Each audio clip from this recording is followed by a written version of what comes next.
am so lonely. I miss you, dear. Won't you please come back home again? 'Cause I just found out I ain't got no friends. You are my sunshine, my only sunshine. You make me happy when skies are gray. You never know, dear, how much I love you. So please don't take my sunshine away. She said I was her sunshine. I knew she meant it. I still know she means it. She said I make her happy when skies are gray. But now every day is gray, and the sun is few and far between.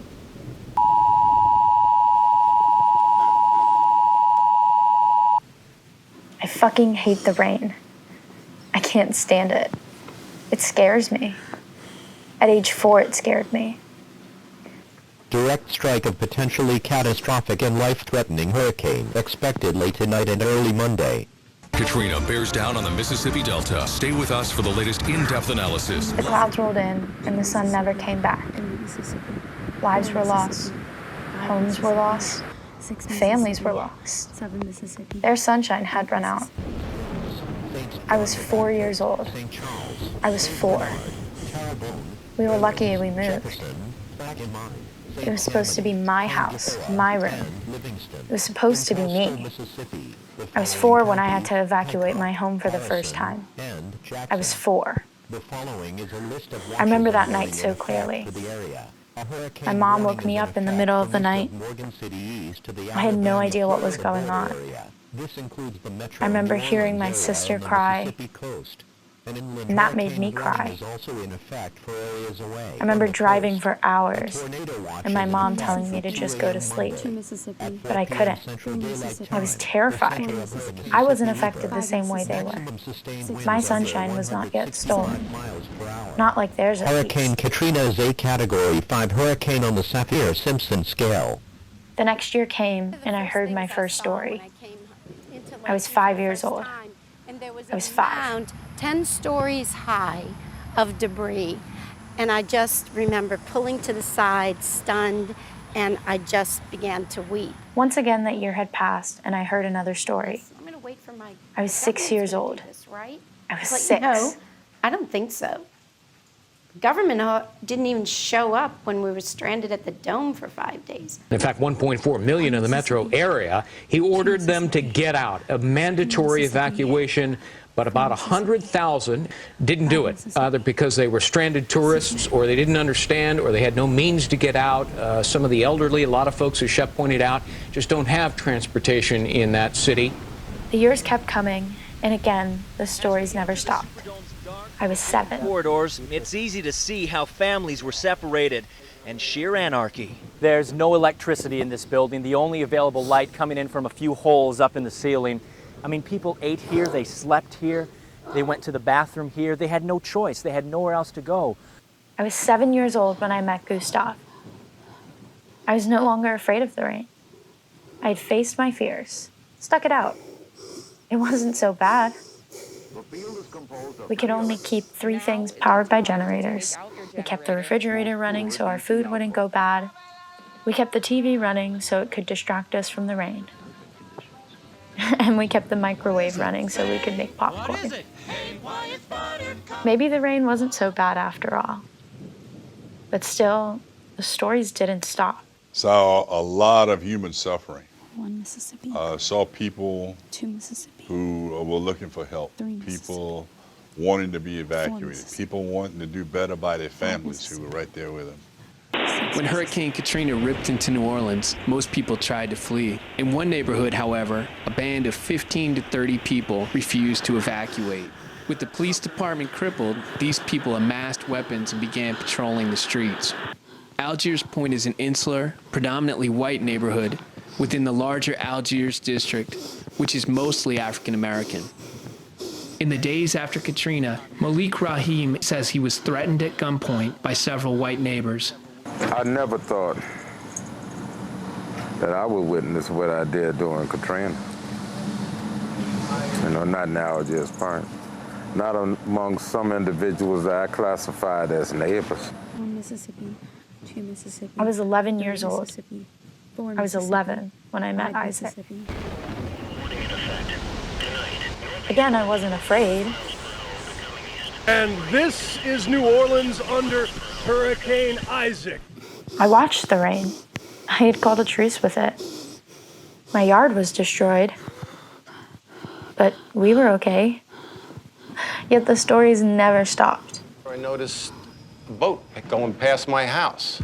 But the funny thing about this boat, there wasn't anybody driving the boat. So I ran to the window and I looked and I realized that this boat was floating down the street. And then I noticed there were cars floating down the street and all kinds of stuff was floating down the street. So I had my cats ready and 2 bags ready. And when the water reached the window, I knew it was time to get out of the house. I did try to open the door. But you know what? When you've got a lake full of water outside your door trying to get into your house, the door's not going to open. And if it did, it would have gushed me, it would have knocked me off my feet, I would have lost the cats and maybe myself. I was 16 years old. I was 16, a sophomore in high school. Finally, the stories began to hold weight. And finally, I was able to understand the gravity of these situations. Stuck in the egg, me and my little sister and them and my mama, and they got water in the whole house. By the second night, I just was like, we gonna die in here. An uncle rescued them after 3 days without food or water. How could the rain betray so many people? It killed them, and it was never sorry. This man jumped to his death because he just couldn't take it no more.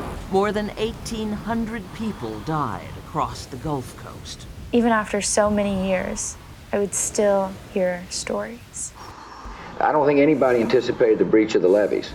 Yet days before Katrina hit New Orleans, the White House had in fact been informed that the levees were likely to breach. Yet this proportionately affected people of color.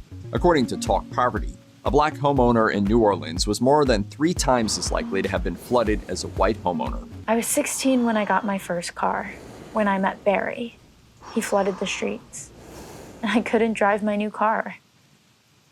I sat at school and waited for the rain to let up, except it never did. And it visited more and more as time passed. As I got older, the rain stayed longer, more flooding and more stories, until I had one of my own. I was 18 years old. I was 18, and I couldn't keep up with the names. A brand new hurricane out there in the Gulf of Mexico, Marco. To me, they were all the same. Tropical Storm Claudette. Hurricane Delta. And there were too many to keep track of. Tonight, Hurricane Zeta, unprecedented and unrelenting. Laura's now packing winds topping 140 miles an hour. I was driving as the storm got angry, throwing trees and garbage cans in front of me. I was so lost. I couldn't hear or see anything through the upset downpour. 3 Mississippi. Somehow I managed a way back to my house. Then I sat in my living room, terrified. Terrified if the windows would blow in, if the trees would fall, and if I would have to climb up to the roof and wait for someone to rescue me. The storm had passed, and I hated the rain again. Everyone thinks it's stupid. I think it's stupid, but now I can't seem to stop thinking about it. I couldn't face it again. I ran away. I was 19 years old. I was 19. I knew the stories by heart and had one of my own. I knew I would never have to worry about another until my family met Ida.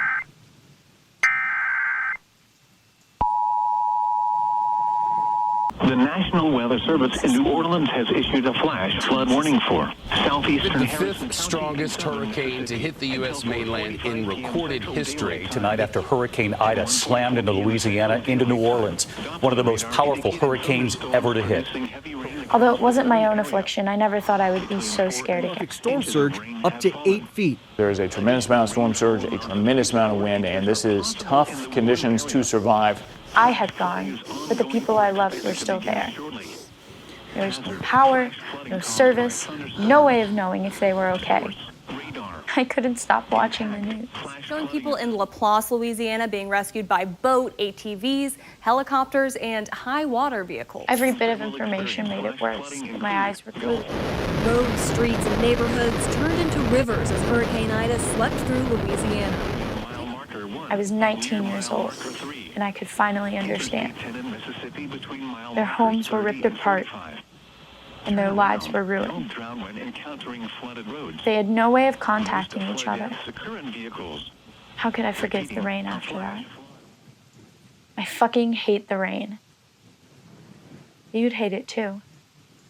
But all I can do is count now until I know that the storm has passed. 1 Mississippi. But I don't think it ever will. My sunshine is dissipated, and the skies will always be gray.